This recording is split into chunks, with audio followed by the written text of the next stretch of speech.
अस्सलाम वालेकुम dear students, क्या आपको आवाज़ आ रही है?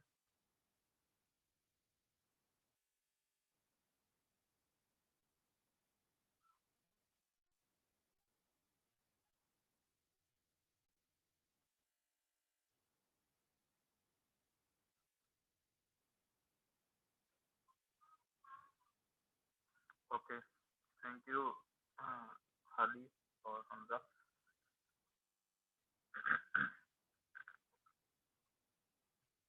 अच्छा देखें, कल हमने शेयर्स एंड डिबेंचर्स का शेयर्स आपने जो इशू करने हैं, तो शेयर्स आपने कब इशू करने हैं, कितनी प्राइस पे इशू करने हैं, ठीक है, और कैसे इशू करने हैं। एक तो हमने पढ़ा था कि नॉर्मल आप फर्स्ट टाइम शेयर्स इशू करते हैं तो वो कैसे करने हैं। फिर हमने पढ़ा था कि अगर शेयर राइट शेयर्स इशू करने पड़े तो वो आप कैसे करेंगे, और अगर आपको जो है बोनस शेयर्स इशू करने पड़े तो वो आप कैसे करेंगे, ठीक है। आज हम इसके रिव्यू क्वेश्चंस करते हैं। रिव्यू क्वेश्चंस में देखें this look at question number 1। तो हमारे पास जो क्वेश्चन नंबर 20.1 है, इसको हम देखते हैं। इसमें हमारे पास से उसने कहा है कि an extract of the companies financial statement financial position statement of the financial position is shown.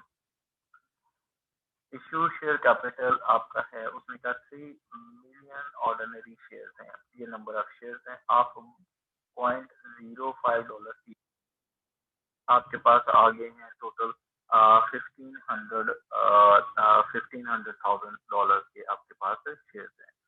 उसने कहा है कि फिर आपके पास में जो शेयर प्रीमियम है, शेयर प्रीमियम गिवन है, वो कितने का शेयर प्रीमियम जो गिवन है वो आपके पास गिवन है, और 100,000 शेयर $100,000 ये डॉलर में गिवन है। पास ना जो शेयर्स हैं, शेयर्स एंड डिबेंचर्स हैं, उसमें देखें कि सॉरी रिटेन अर्निंग्स हैं। रिटेन अर्निंग्स आपके पास $300,000 की हैं, रिटेन अर्निंग्स हैं, ठीक है। तो उसने कहा है कि the company decides to make a right issue to the existing share holders. Company ने डिसाइड ये किया है कि राइट इशू किए जाएंगे एग्जिस्टिंग शेयर होल्डर्स को। तो राइट कैसे शेयर्स इशू किए जाएंगे? Right shares will be right issue was made 1 ordinary shares for every 3 shares already held. यानी कि जिस पर्सन के पास 3 शेयर्स पहले से होंगे, आप उसे कितने शेयर्स और दे देंगे? आप उसे 3 शेयर्स और दे देंगे। तो आप फर्स्ट ऑफ ऑल तो नंबर ऑफ ऑर्डिनरी शेयर्स निकालेंगे कि आपके राइट शेयर्स निकालेंगे कि आपके पास राइट शेयर्स कितने होने चाहिए। राइट शेयर्स, तो राइट शेयर्स आप कैसे निकालेंगे? एग्जिस्टिंग शेयर्स हैं आपके पास 3 मिलियन के, यानी कि आपके पास ये आपके पास शेयर्स आ गए 3 मिलियन के, और आप क्या करेंगे? 1 शेयर इशू करेंगे for every 3 shares already held. It means you are going to issue 1 million new ordinary shares, right shares, ठीक है। ये आपके शेयर्स हैं टोटल। अब ये जो शेयर्स इशू हो रहे हैं, इसके लिए उसने कुछ नहीं बताया कि ये किस प्राइस पे हैं। तो अगर कुछ ना बताए तो वो आपने पार वैल्यू पे इशू करने हैं। किस वैल्यू पे इशू करने? पार वैल्यू पे, ठीक है। जब आप पार वैल्यू पे इशू करेंगे तो उसने आपको कहा है कि you are required to show the effect of the right issue on the company's share capital and the bank balance. ठीक हो गया। अब देखें, जर्नल एंट्री भी मैं आपको करवा देता हूँ, जर्नल एंट्री, ताकि आपको ये बेटर अंडरस्टैंड हो जाए। देखें, जब कंपनी क्या करेगी, राइट शेयर्स इशू करेगी, तो राइट शेयर्स के अगेंस्ट कंपनी क्या करेगी? अमाउंट रिसीव करेगी। ठीक है, वो अमाउंट जो होगी वो कैश भी हो सकती है, वो बैंक के थ्रू भी हो सकती है, नॉर्मली बैंक के थ्रू होती है। तो बैंक बैलेंस इंक्रीज हो जाएगा कितने से? आपके 1 मिलियन शेयर्स इशू होंगे ऑफ $0.5 ईच, ठीक है, क्योंकि पार वैल्यू आपकी कितनी है? वो है $0.5 है, ठीक है। ये आपके शेयर्स इशू हो जाएंगे। अब इसका मतलब है कि आपके पास जो शेयर्स इशू राइट इशू हो रहे हैं, तो उसके बदले में आपके पास जो शेयर्स की वैल्यू आ रही है, जो राइट इशू की वैल्यू आ रही है, राइट इशूज हैं 1 मिलियन के, तो उसके 0.5 से मल्टीप्लाई करेंगे तो $500,000 आप रिसीव कर रहे हैं। बैंक बैलेंस इंक्रीज़ हो जाएगा $500,000 से। अब यहाँ पर कोई शेयर प्रीमियम नहीं इन्वॉल्व होगा क्योंकि आपने उसको हायर प्राइस पे इश्यू नहीं किया। तो आपके पास जो क्रेडिट में आएगा वो शेयर कैपिटल आ जाएगा, खाली शेयर कैपिटल। तो शेयर कैपिटल भी कितने से पार वैल्यू से हमेशा होता है, तो पार वैल्यू आपके पास $500,000 ही बनती है। ठीक हो गया? अब आपके पास वो कहता है कि आप you are required to prepare statement of financial position पे इफेक्ट उसने कहा है कि बताएं कि वहां पर क्या इफेक्ट एसेट्स, उसमें आपका बैंक बैलेंस इंक्रीज,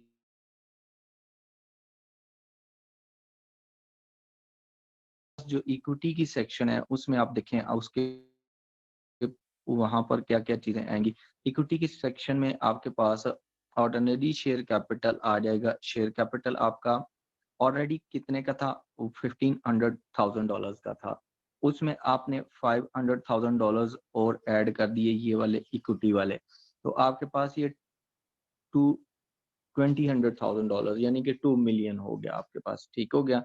इसी तरह आपके पास जो शेयर प्रीमियम है, शेयर प्रीमियम में कोई चेंज नहीं आई, वो उतना ही रहेगा, वो सेम रहेगा, उस पे कोई इफेक्ट नहीं आएगा, वो $100,000 ही रहेगा। एंड रिटेन अर्निंग्स पे भी कोई इफेक्ट नहीं आएगा, वो भी आपकी $300,000 ही रहेंगी। Is that clear?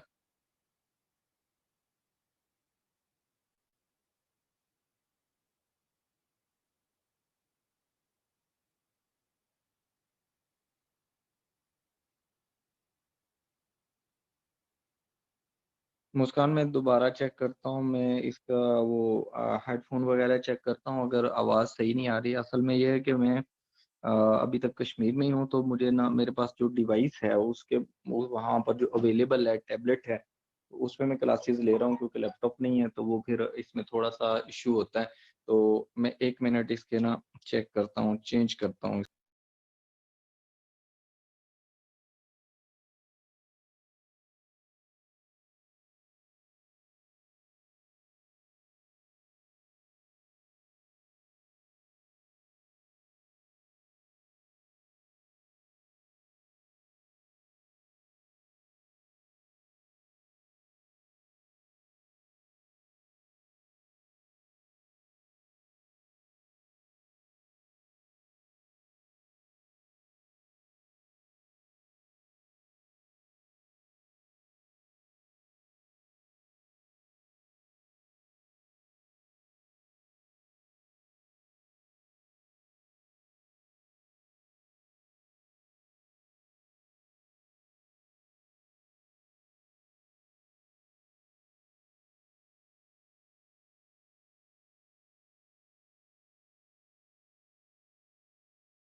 अच्छा देखें, यहाँ तक आपको जो क्वेश्चंस यहाँ यहाँ तक ये चीज क्लियर है? इस तक कोई क्वेश्चन हो आपसे, आपने पूछना हो इन इन क्वेश्चंस में से, तो वो पूछ लें मुझसे, ठीक है? If you have any problem you can ask.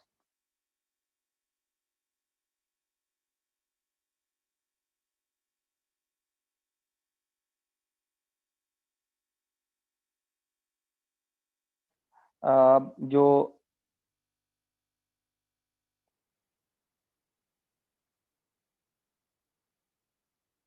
अच्छा, सबा आपने क्वेश्चन लिखा है सर 180,000 कैसे आया? अब देखें 180,000 ऐसे आया कि आपने शेयर्स, जो राइट शेयर्स इशू करने हैं ना, वो राइट शेयर्स इशू कर किए आपने, 150,000 शेयर्स इशू किए आपने राइट शेयर्स, ठीक हो गया? अब जो राइट शेयर्स इशू किए 150,000, उसके बाद आपने क्या किया कि उसमें से ना आपने जो शेयर्स हैं वो किस प्राइस पे इशू किए हैं वो देखें। आपने जो शेयर्स इशू किए हैं वो प्राइस है हमारे पास 1.2 डॉलर, ठीक है? अब देखें जो हमने ये राइट इशू किए हैं ना, हमारे पास जो लास्ट एक मिनट, जो प्रीवियस क्वेश्चन ये वाला, ठीक है? अब इस क्वेश्चन में देखें जो हमने राइट इशू किए हैं उसमें देखें आप थर्ड क्वेश्चन में, तो राइट शेयर्स जो हमने इशू किए हैं वो 150,000 शेयर्स किए हैं। कितने इशू किए हैं? 150,000।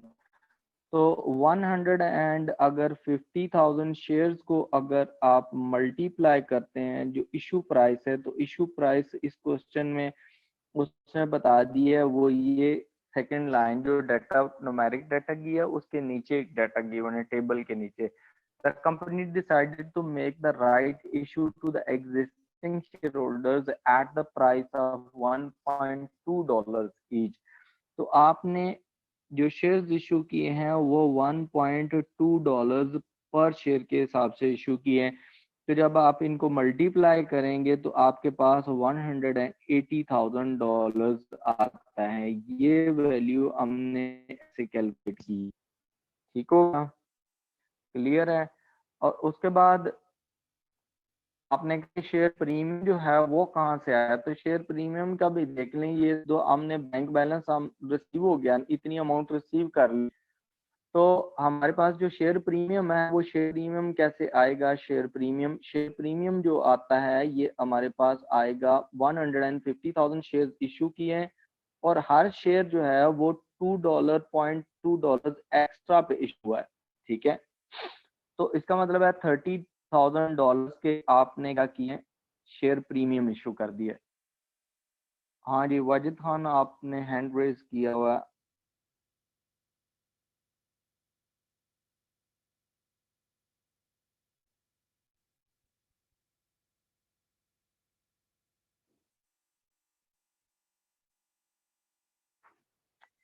हाँ जी, आपने अब्बास साहब आप कहते हैं कि नंबर ऑफ शेयर कैसे कैलकुलेट करने हैं अगर जो पार वैल्यू $1 से ज्यादा हो या कम हो, तो उसके लिए देख लें यहाँ पर ना, जैसे कि आपको कोई डाटा यहाँ पर ना, जो पहला क्वेश्चन था, जो फर्स्ट क्वेश्चन है उसमें अगर देखें ना आप, तो आपके पास ना उसने $0.05 की उसने प्राइस दी हुई है, ठीक है? आप देखें तो प्राइस कितनी दी है, पार वैल्यू कितनी है, वो दी हुई है 0.05 ईच, ठीक है?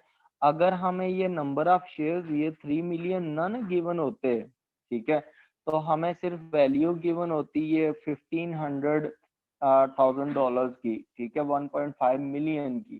तो हमने नंबर ऑफ शेयर्स जब निकालने थे तो हमारे पास वैल्यू आ रही थी वो 1.5 मिलियन आ रही थी।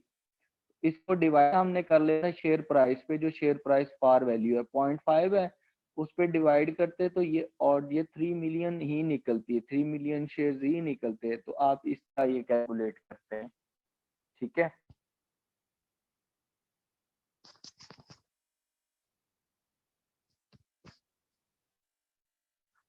अब बात क्लियर है?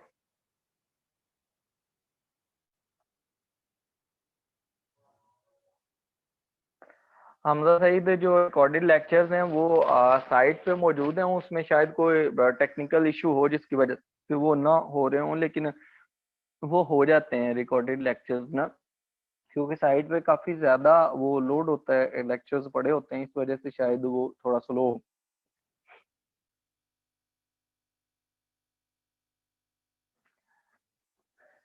मुर्तजा नवीद, हमने शेयर प्रीमियम को मल्टीप्लाई बाय 2 नहीं किया, बल्कि मल्टीप्लाई बाय 0.2 किया है। ठीक है, क्योंकि जो शेयर्स थे वो हमने शेयर इशू किया था, एक शेयर इशू जो किया था ना हमने, वह यहाँ पर वो शेयर इशू हुए थे हमारे पास 1.2 डॉलर पे। ठीक है, जो हमारे पास यहाँ पर ये गिवन है 1.2 डॉलर, 20.3 क्वेश्चन में, जबकि उसकी पार वैल्यू है वो कितने की है, $1 ईच की है। तो इनके दरमियान जो डिफरेंस आएगा, जो आप एक्स्ट्रा अमाउंट रिसीव कर रहे हैं, 1.20 माइनस $1 करेंगे तो $0.2 आते हैं जो एक्स्ट्रा आप ले रहे हैं। तो दिस इज शेयर प्रीमियम, हम इससे मल्टीप्लाई किया, वो 0.2 से मल्टीप्लाई किया है। ठीक है,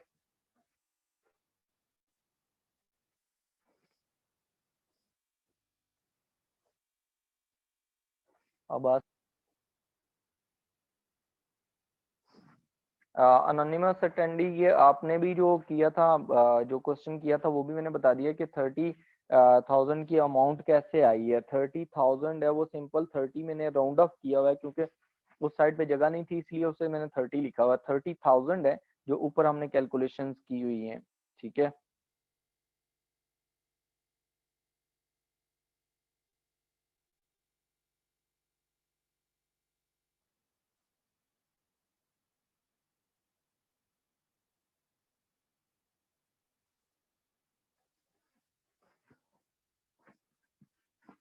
ओके गुड मुर्तजा। अच्छा देखें, ये क्वेश्चन आप ये हो गया, तो अब आप ऐसा करें, इसकी ना वो ले लें, एक स्नैपशॉट ले लें, ताकि आपको अगर बाद में रेफरेंस की जरूरत पड़े कैलकुलेशंस के लिए तो वो आपके पास हो।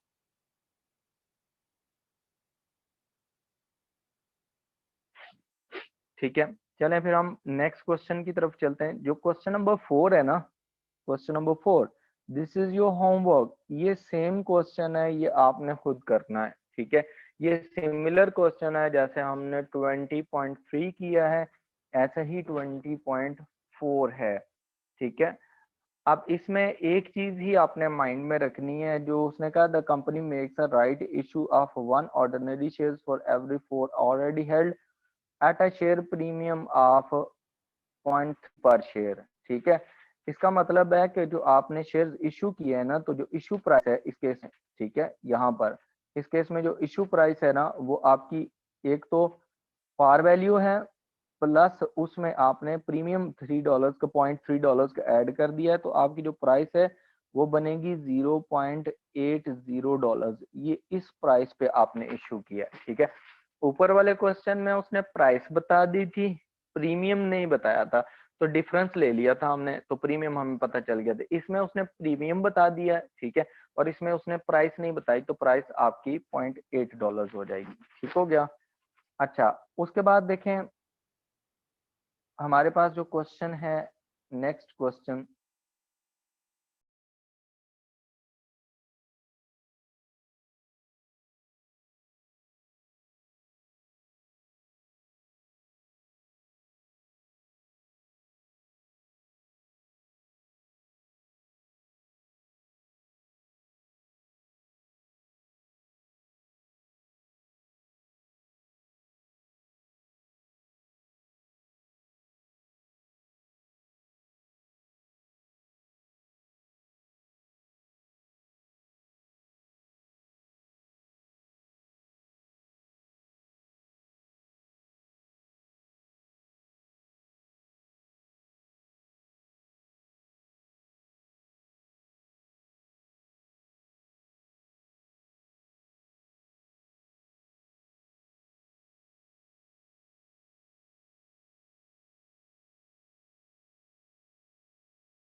सॉरी वो दोबारा डिस्कनेक्ट हो गया था automatically.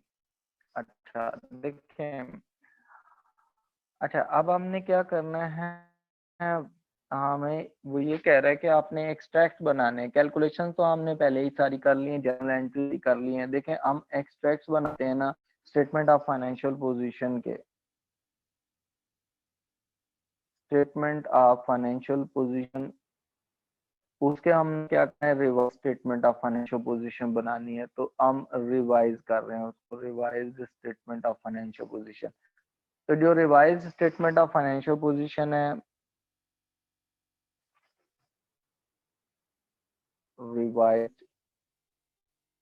Statement of financial position वो क्या बनेगी, जब बोनस इशू हुआ। तो बोनस इशू में हमारे पास ना एक तो इक्विटी इंक्रीज हो गई है। देखें ये हमारे पास जो गिवन है हमारे पास ना, मैं इसी को ही चेंज कर रहा हूँ कि हमारे पास जो ऑर्डिनरी शेयर हमने इसमें जो नया बोनस इशू किया उसकी वजह से हमारी इक्विटी इंक्रीज हो गई है 100 से, तो टोटल ये हमारे पास इक्विटी होगी 600।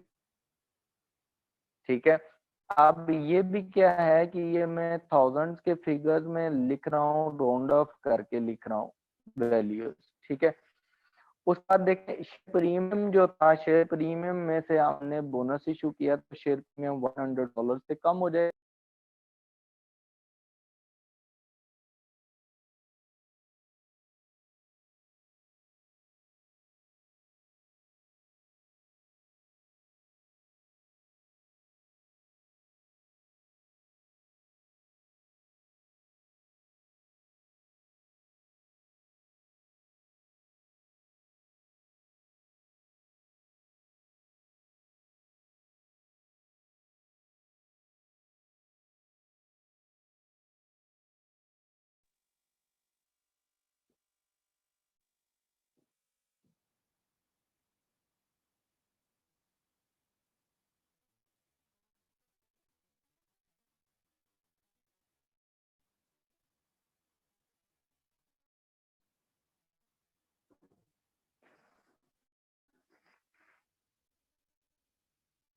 ठीक है, अभी हमारे पास जो इक्विटी है वो हमारे पास कितनी है, 100 से हमारे पास इक्विटी इंक्रीज हो जाएगी तो ये 600,000 पे चली जाएगी। इसी तरह हमारे पास शेयर प्रीमियम है वो $100 से रिड्यूस हो जाएगा तो ये $60 पे आ जाएगा। और there would be no change on in the earnings, retained earnings आप 120,000 की रहेंगी। तो टोटल आप एज इट इज रहेगा, टोटल चेंज नहीं है बोनस से। उजाला आपका क्या क्वेश्चन है, आपने हैंडल किया है।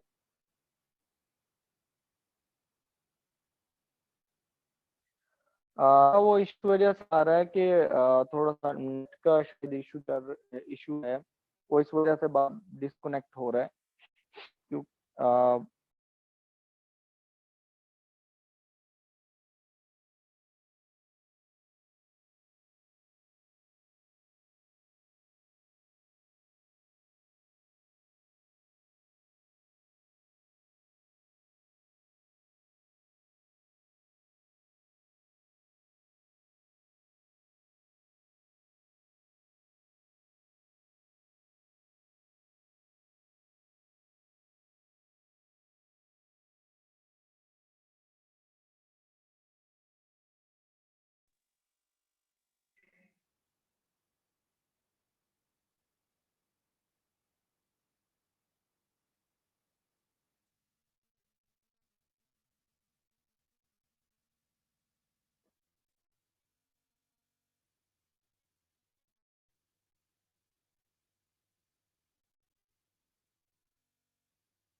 अच्छा बात देखें, अभी आपको जो क्वेश्चन मैंने स्क्रीन शो किया है ये हो रही है कि नहीं हो रही, क्वेश्चन नंबर 5 जो मैं कर रहा हूँ।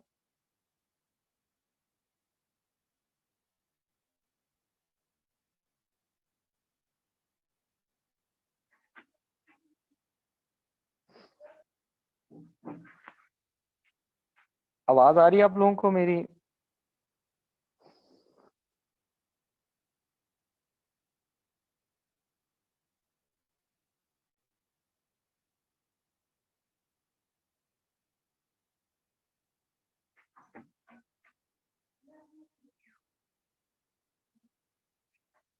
ओके, तो क्वेश्चन मैंने शो किया हुआ, क्वेश्चन शो हो रहा है?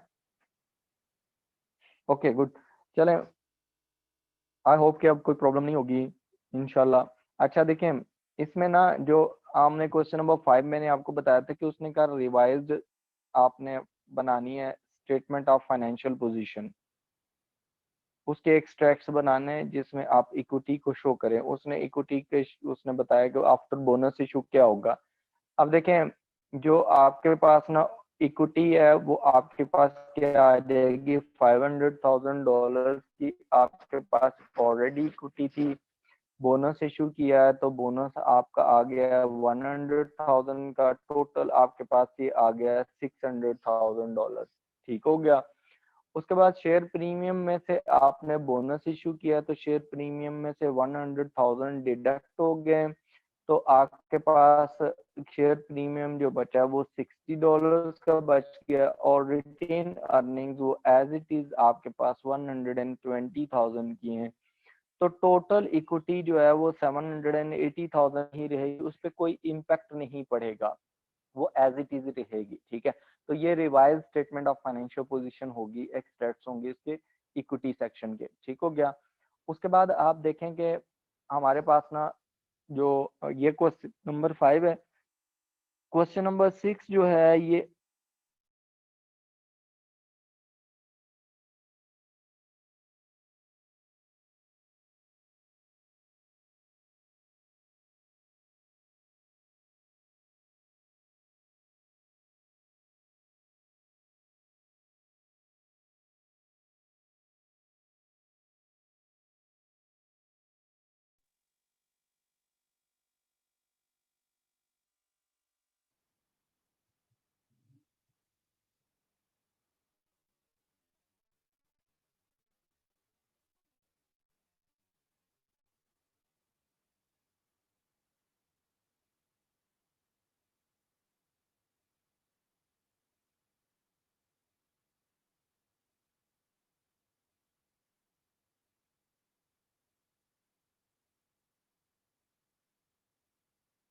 अच्छा, इसमें देखें क्वेश्चन नंबर जो 20.6 है, ये सिमिलर क्वेश्चन है जो हम ऊपर करके आए हैं, सिमिलर उसमें सारी चीजें हैं, लेकिन इसमें एक चीज बताइए, उसमें क्या the bonus issue.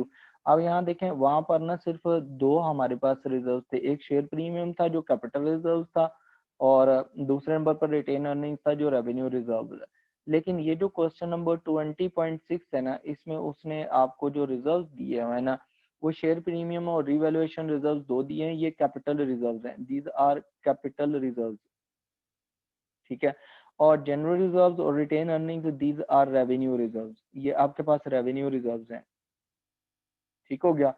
Of the two ordinary shares for every 5 shares already held. ठीक है, आपने 2 ऑर्डिनरी शेयर्स इशू करने हैं जिसके पास 5 पहले होंगे, तो आपके नंबर ऑफ बोनस शेयर्स यहाँ से निकल आएंगे बोनस शेयर्स आप निकाल लेंगे।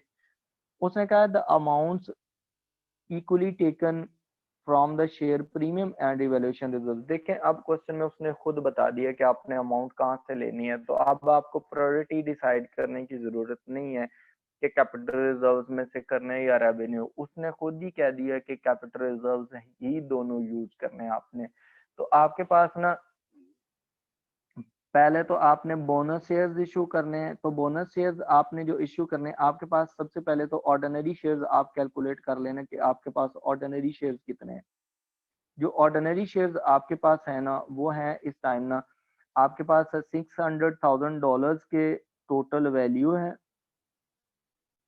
शेयर्स की, ये गिवन है, और शेयर की प्राइस पार वैल्यू है $1 ईच। तो इसका मतलब है कि आपके पास 600,000 शेयर्स जो हैं ये ऑर्डिनरी शेयर्स करंटली इशू किए हुए हैं।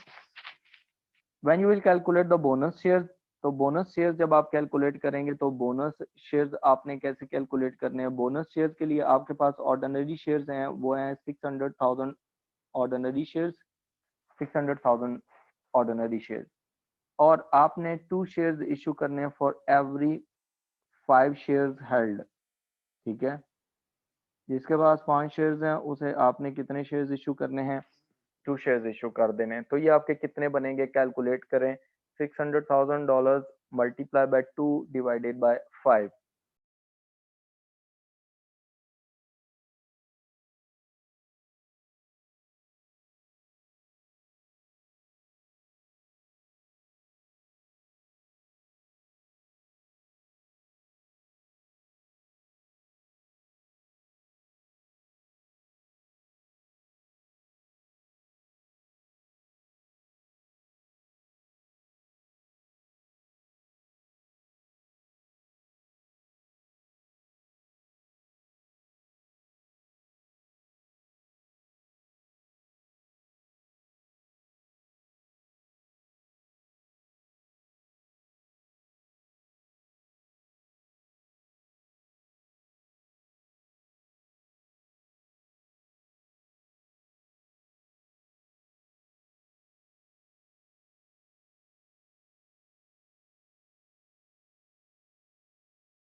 क्वेश्चन नंबर 20.7, ठीक है।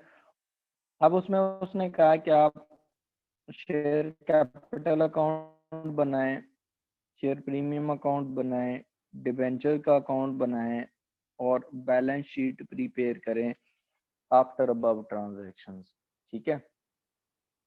जो शेयर कैपिटल वगैरह के अकाउंट्स हैं ये मैं ऊपर बनाने लगा हूँ, ये हमारे पास है कितना, question number 20.7। So first of all, I'm going to prepare share capital account। की अकाउंट्स उसने मांगे, ठीक हो गया। दूसरे नंबर पर उसने ये ए है पार्ट ए। पार्ट बी उसने क्या मांगा, पार्ट बी में उसने कहा है कि आप निकालें डिबेंचर्स, उसके शेयर प्रीमियम अकाउंट बनाए।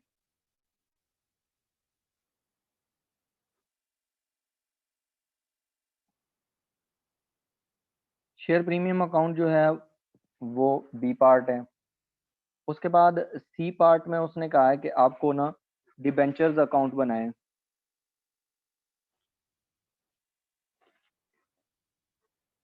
डिबेंचर्स अकाउंट बनाएं,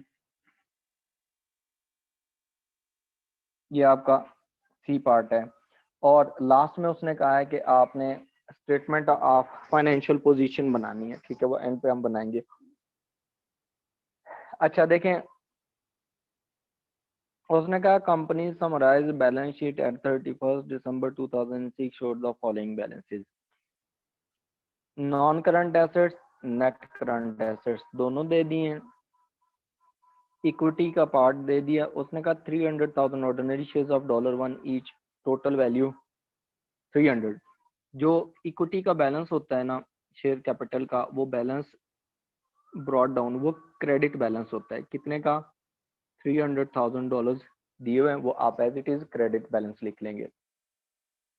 जो शेयर प्रीमियम है उसका भी बैलेंस क्रेडिट होता है, ओपनिंग बैलेंस, क्योंकि कैपिटल की नेचर होती है। बैलेंस ब्रॉड डाउन 150,000 ये क्रेडिट हो जाएगा। उसके बाद जनरल रिजर्व्स हैं, जनरल रिजर्व्स के उसने अकाउंट नहीं मांगा, डिबेंचर्स का अकाउंट मांगा है। डिबेंचर्स के ऊपर वैल्यू जो उसने दी कोई भी नहीं दी हुई, ठीक है। रिटेन अर्निंग्स की वैल्यू भी उसने दी हुई है लेकिन उसके अकाउंट नहीं मांगे उसने, जनरल रिजर्व्स के भी अकाउंट नहीं मांगे। अब देखें कि हमने जब इसके ना उसने कहा कि ये सारे बैलेंसेस हैं, the following transactions took place during the year. March 27 को क्या ट्रांजैक्शन हुई है, उसने कहा है कि मार्च 27 को 1 for 2 राइट शेयर्स इशू हुए हैं ऑफ $1 ईच एट 1.2 ईच। इसका मतलब है कि $1 का शेयर था, पार वैल्यू उसकी भी $1 थी, जो ऊपर भी दी हुई है, वो उसने $1.2 में शेयर कर दी, शेयर सेल किया है, तो इसका मतलब है कि $0.2 एक्स्ट्रा मिले हैं, ठीक है, शेयर प्रीमियम में चले जाएंगे। कहता the issue was fully subscribed. अब देखें जो हम इधर ऊपर में ट्रांजैक्शन ये करने लगा हूँ, इसकी इफेक्ट यहाँ पर ऊपर, ये क्या है हमारे पास ट्रांजैक्शन है 20 मार्च 2007,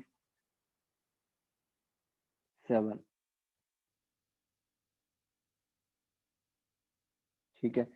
पहले तो आपने देखना है कि राइट शेयर्स कितने इशू होंगे। आपके पास जो ऑर्डिनरी शेयर्स हैं वो हैं $300,000 के उस टाइम जब आपने राइट इशू किया। तो एक शेयर कितने का है, कितने शेयर्स इशू हो रहे हैं, उसने कहा 1 for 2। आप हर एक शेयर के अगेंस्ट 2 शेयर के अगेंस्ट एक नया शेयर इशू करेंगे, तो आपके शेयर्स कितने बन जाते हैं, 150,000 शेयर्स, ये आपके राइट शेयर्स बन गए जो आपने इशू किए हैं। जो राइट शेयर्स इशू हैं 150 के, और वो प्रीमियम पे सेल हुए हैं $1.2 के हिसाब से सेल हुए हैं। तो इसका मतलब है कि जो एंट्री होगी उसमें बैंक अकाउंट डेबिट हो जाएगा। बैंक अकाउंट कितने से डेबिट होगा, 150,000 के ऑर्डिनरी शेयर हैं और एक शेयर आपने सेल किया $1.2 का, ठीक हो गया, कितने का हो गया, $1.2 का। तो ये आपके पास 180,000 आपके पास डेबिट हो गए। उसके बाद क्योंकि शेयर प्रीमियम भी आ रहा है तो शेयर कैपिटल अकाउंट क्रेडिट हो जाएगा। जब आप राइट इशू करेंगे तो शेयर कैपिटल क्रेडिट हो जाएगा।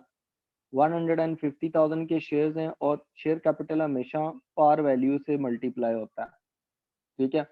तो 150,000 से आपका शेयर कैपिटल क्रेडिट हो गया और क्रेडिट में आपके पास जो शेयर प्रीमियम आ गया वो कितने का आ गया, रिमेनिंग अमाउंट शेयर प्रीमियम की आ जाएगी। शेयर प्रीमियम आपका आ गया 30,000 का। अब यहाँ देखें, इनको आप पोस्ट कर लें इन ट्रांजेक्शन्स को, तो हमारे पास जो शेयर कैपिटल का अकाउंट बन रहा है तो शेयर कैपिटल अकाउंट क्रेडिट हो गया 150,000 से, ठीक है। और डेबिट में आप रेफरेंस बैंक अकाउंट लिख दिया आपने। शेयर प्रीमियम का अकाउंट क्रेडिट हो गया है कितने से, 30,000 से, तो आपने शेयर प्रीमियम का अकाउंट में इसे क्रेडिट कर दिया और डेबिट रेफरेंस में बैंक अकाउंट लिख दिया।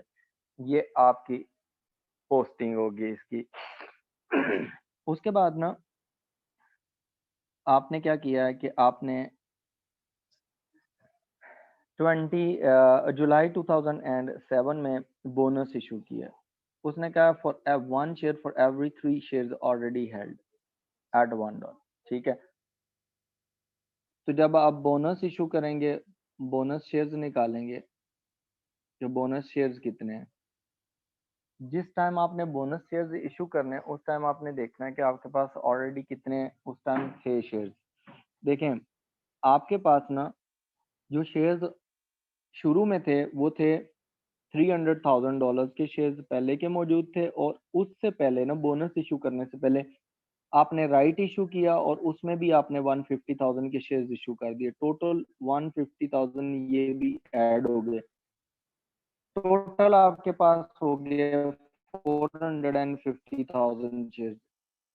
उसने ये कहा है कि आपने 1 शेयर इशू करना है for every 3 held, 1 divided by 3 हो जाएंगे, ठीक है। तो आपके पास ये कितना आ जाएगा, 450,000 डिवाइडेड बाय 3। तो आपके पास अगेन आपके बोनस शेयर जो हैं वो भी 150,000 शेयर ही आएंगे। ये आपने बोनस इशू कर दिया, ठीक हो गया। जो बोनस इशू आपका 150,000 का होगा, अब आपने क्या करना है, अब इसके लिए आपने शेयर कैपिटल अगर आप यहाँ पर देखें तो आपके पास ना जो शेयर कैपिटल पड़ा हुआ है, शेयर प्रीमियम पड़ा हुआ है, ये आपका कैपिटल रिजर्व है, पहले ये यूज होगा। अगर इसमें से बोनस पूरा ना हो तो फिर ये जो रेवेन्यू रिजर्व हैं ये यूज होंगे। रेवेन्यू रिजर्व में जनरल रिजर्व और रिटेन अर्निंग्स है, ठीक हो गया। अब देखें, अब इसके लिए आपने क्या जर्नल एंट्री क्या करनी है, जब आपने जर्नल एंट्री करनी है, इसको इशू करना है, तो शेयर कैपिटल तो आपका क्रेडिट हो जाएगा। शेयर कैपिटल आपका कितने से क्रेडिट हो रहा है, शेयर कैपिटल आपका टोटल आपने 150,000 के शेयर इशू किए हैं और $1 का शेयर था, एक शेयर, तो टोटल आपके शेयर ये हो गए 150,000 के। अब शेयर प्रीमियम देखें तो शेयर प्रीमियम आपके पास 150,000 का पड़ा हुआ था जब आपने बोनस इशू किया। अब इसमें से आपने शेयर इशू करने, इससे इससे 150,000 का ओपनिंग बैलेंस था प्लस 30,000 का आपका जब आपने राइट इशू किए थे तब भी शेयर प्रीमियम इंक्रीज हो गया था। तो इसका मतलब है कि शेयर कैपिटल क्रेडिट हो जाएगा और डेबिट में आपके पास ना शेयर प्रीमियम अकाउंट आ जाएगा। तो शेयर प्रीमियम अकाउंट 150,000 से आ जाएगा क्योंकि वो आपके पास 180,000 का पड़ा हुआ है। तो जब हम इसको ट्रांसफर करेंगे तो शेयर कैपिटल अकाउंट को क्रेडिट कर देंगे। शेयर कैपिटल अकाउंट को हम कितने से क्रेडिट करेंगे, 150,000 से, और डेबिट रेफरेंस में हम लिखेंगे शेयर प्रीमियम के शेयर प्रीमियम में से अमाउंट ट्रांसफर हो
को आप उसमें जाके ना डिस्क्लोजर में शो कर देते हो, स्टेटमेंट ऑफ फाइनेंशियल पोजीशन में उसको शो नहीं करते। लेकिन यहाँ पर हमारे पास ना कोई और ऑप्शन करंट लायबिलिटी में बची नहीं है, तो हम इसको करंट लायबिलिटी एज्यूम करते हैं। कब करंट लायबिलिटी हम एज्यूम करते हैं कि ये डिविडेंड प्रपोज तो हो गया, प्लस ये हमारे पास ना डिक्लेयर भी हो गया है। प्रपोज प्लस डिक्लेयर्ड, डिक्लेयर्ड का मतलब ये होता है कि फाइनल हो गया है, शेयर होल्डर्स ने कहा है जी आप दे दें, अप्रूव हो गया है, डिक्लेयर हो गया। अब फिर ये करंट लायबिलिटी में आएगा, ठीक है। In that case this would be treated as a current liability, so the D option will be the correct option, ठीक है।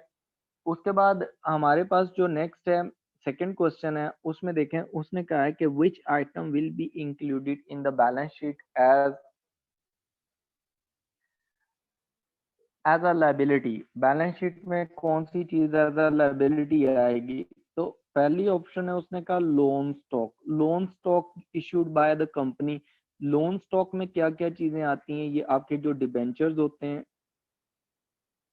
ठीक है, आपने बॉन्ड्स इशू किए होते हैं, कंपनीज करती हैं, उसके अगेंस्ट आप लोन लेते हैं, तो ये आपकी लायबिलिटी के तौर पर आएगी। उसने ये नहीं कहा कि आपकी करंट लायबिलिटी या नॉन करंट लायबिलिटी, उसने कहा जस्ट लायबिलिटी बताएं, तो आपका ये A option is the correct option.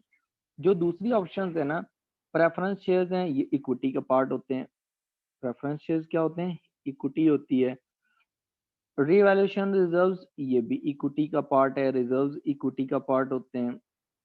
फिर आपके शेयर प्रीमियम, ये भी इक्विटी का पार्ट है। ये सारे के सारे बाकी सारे इक्विटी के पार्ट्स हैं। एक ही है loan stock issued by the company, ये आपके पास लायबिलिटी में आएगी, नॉन करंट लायबिलिटीज में। उसके बाद क्वेश्चन नंबर 3 देखें, उसने कहा है कि what do the reserves of limited companies include. आपके जो रिजर्व्स होते हैं उसमें क्या चीजें इंक्लूड हैं? अब देखें, रिजर्व्स में उसने ये नहीं पूछा कि आपके रेवेन्यू रिजर्व्स हैं या कैपिटल रिजर्व्स हैं, उसने रिजर्व्स पूछा है। तो आपके पास ना, हमारे पास जो है डिबेंचर्स, ये रिजर्व्स में शामिल नहीं होते। डिबेंचर्स हमारे पास जो है ये नॉन करंट लायबिलिटीज होती हैं। उसके बाद हमारे पास आते हैं बी ऑप्शन, उसने दी हुई है कि ऑर्डिनरी शेयर। ये ऑर्डिनरी शेयर्स जो हैं ये रिजर्व्स नहीं है, ये इक्विटी है, कैपिटल है, शेयर कैपिटल है, ठीक है। प्रेफरेंस शेयर्स भी इक्विटी है, ठीक है। और शेयर प्रीमियम जो है ये रिजर्व्स की नेचर होती है, इक्विटी के अंदर इनकी रिजर्व्स की नेचर होती है। तो इसका मतलब है D option is the correct option, ठीक हो गया।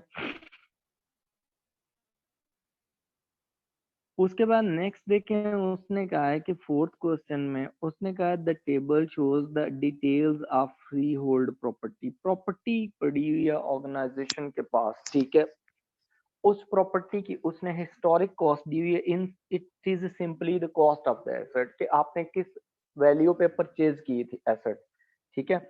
उसके बाद डेप्रिसिएशन दी हुई है, टोटल डेप्रिसिएशन है, ये हमारे पास एक्यूमुलेटेड डेप्रिसिएशन है। accumulated depreciation, कहता है the property is to be shown in the balance sheet at the current value of 100,000।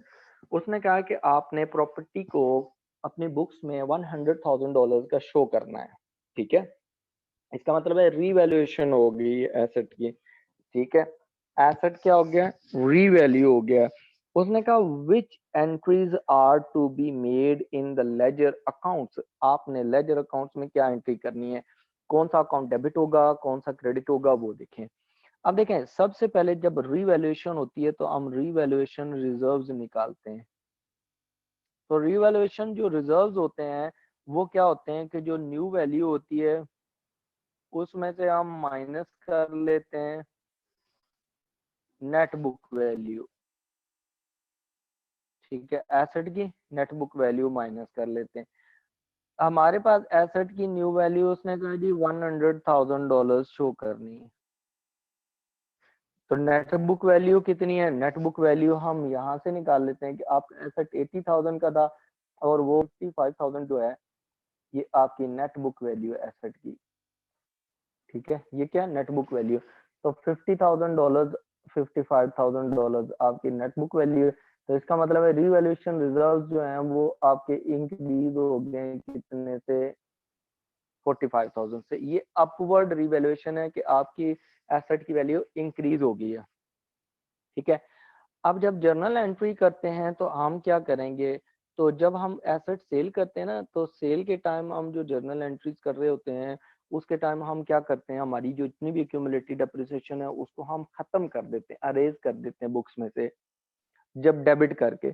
यहाँ पर भी हम ऐसा ही करेंगे कि हमारे पास क्रेडिट में आएगा रीवैल्यूएशन रिजर्व्स बाय 45,000। डेबिट में सबसे पहले हमारे पास हम एक्यूमुलेटेड डेप्रिसिएशन को डेबिट कर देंगे। ये क्रेडिट बैलेंस होता है एक्यूमुलेटेड डेप्रिसिएशन 25,000 का, इसको हम डेबिट करेंगे, ये हमारे पास खत्म हो जाएगी। ठीक है, बाकी हमारे पास ना जो बैलेंस बचेगा वो है कितने का, 20,000 का।